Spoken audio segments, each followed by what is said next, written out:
रतिया में चूहिया जुलूम कैगना नदी। रतिया में चूहिया जुलूम कैगना नदी। जुलूम कैगना नदी। जुलूम कैगना नदी।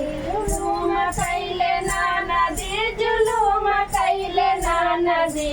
रतिया में चूहिया जुलूम कैगना नदी। रतिया में चूहिया जुलूम कैगना नदी। ससुरु के धोतिया काटे सासू जी के साड़िया।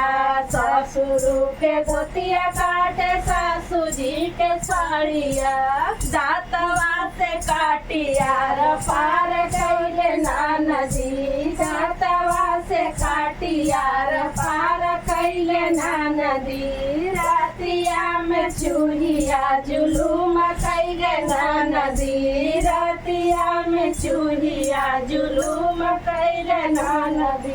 जुलूम कैगना नदी। जुलूम कैगना नदी। जुलूम कैगना नदी। जुलूम कैगना नदी।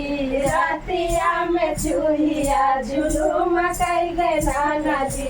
रतिया में चूहिया जुलूम कैगना नदी। जेठनी के धोतिया काटे जेठनी के चुनरिया। जेठ जी के धोतिया काटे जेठनी के चुनरिया। दांतवा से काटिया पार कैगना नदी। दांतवा से काटिया पार कैगना नदी। रतिया में चूहिया जुलूम कैगना नदी। रतिया में चूहिया जुलूम कैगना नदी। जुलूम कैगना नदी। जुलूम कैगना नदी। जुलूम कैगना नदी। जुलूम कैगना नदी। रतिया में चूहिया जुलूम कैगना नदी। देवर जी के टोपिया काटे नाना जी के चोलिया। देवर जी के टोपिया काटे नाना जी के चोलिया। दांतवा से काटिया पार कैगना नदी। दांतवा से काटिया पार कैगना नदी।